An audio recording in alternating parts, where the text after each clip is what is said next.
Good afternoon, my dear student. Aikoy ngasi paragi makha chatarak pasarugoyna mari suba para ko. Para mamingna Sarengi Wari. Hariba parasi mo akoy muk nainirasi. Aduga parasi hausingegi mangoyna aina nakoy napamda parasigi nunggi oiba hadi samlapa ko.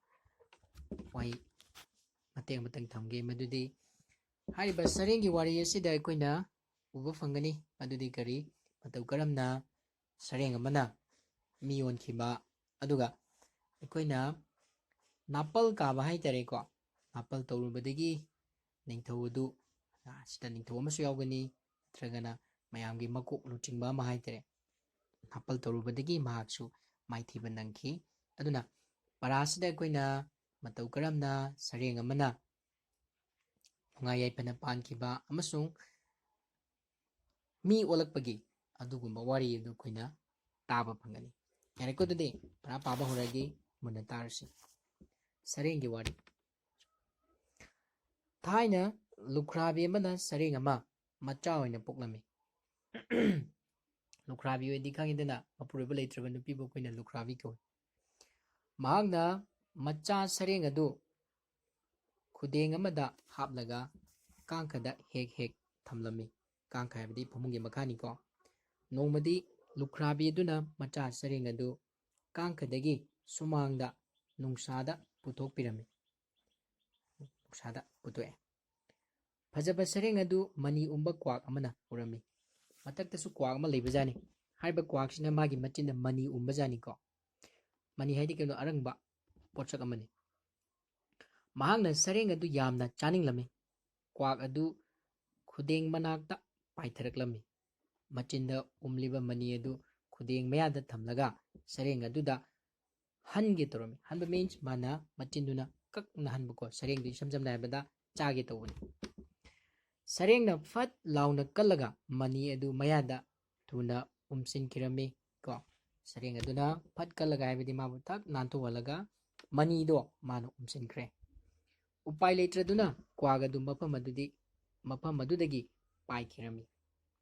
Nongmadi thajadana sareng na mamada haraki ima konungda chalaga ningtau machanupi du namo oinaba khara haibirucho.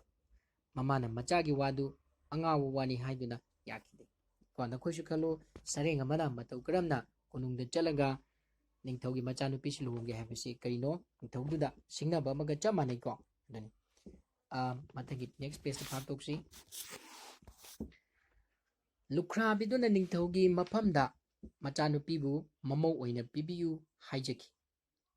Ningthaudu mai hauna sauki ko mai hauna sauwa habdi asuki mati yamna saukre manai singda lukhrabi dubu mangak laktuna ilhanki habdi tanthoki mamana mayum yoraga macha sarengda wari pumba tamki sarengna mamada ningthau machanupi dubu amuksu hanna habinaba taknaki machanupa kar sati bajani hai sarengje ko mana mukasu hanna habiruna mamada mana takchabe habidi haijere machana takmanbadagi mama lukrabina ko amuksu konungda chalami handaksu ningthauna sauduna mangak laktuna inhal lakhi yadi saura ma intore mayum yoraga mamana wari pumba machada tamki macha sarengna ima amuktaga chatpiko haiduna kanna mamada haijarami khangwa ngamdraduna lukrabiduna ahumlak suba oina konungda laki then me haibigi artadi mahakse hanta mukisina ahumlak subani ko handakti ningthauna hairaki handakti ko ningthaudun haire hayengi numita nayumdagi konunggi santhong yoba phauda mani muktana pareng lengo amukasu ana haigi ningthauna kare harki hayengi numita nayumdagi konunggi santhong yoba phauba mani muktana pareng lengo ngamlabadi ichanupi pigani ngamdrabadi ko namanacha animak angang onhangani sida santhong habisi keno magi gate to ni ko aduda angang ulan baharagana si bahai tare wafam asi tabada lukrabina kapna mayumda halaklaga macha sarengda tamlami ꯅꯤꯡꯊꯧꯅ ꯍꯥꯏꯕ ꯈꯨꯗꯤꯡꯃꯛ ꯑꯗꯨ ꯁꯔꯦꯡꯅ money ꯑꯗꯨꯒꯤ ꯃꯇꯦꯡꯅ ꯄꯥꯡꯊꯣꯛꯈꯤ꯫ ꯍꯥꯏꯈꯤꯕ ꯃꯇꯨꯡꯏꯟꯅ ꯅꯤꯡꯊꯧꯅ ꯁꯔꯦꯡꯗ ꯃꯆꯥꯅꯨꯄꯤ ꯊꯥꯖꯈꯤ꯫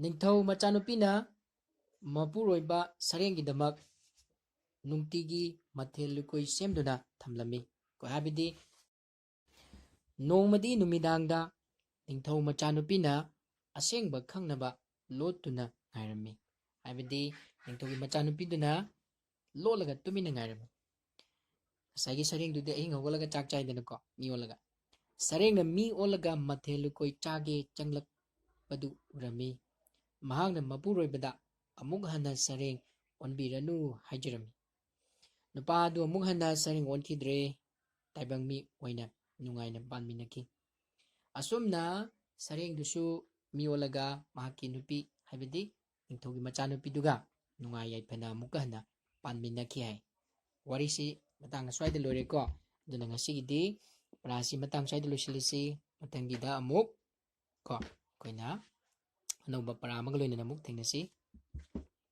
Thank you all.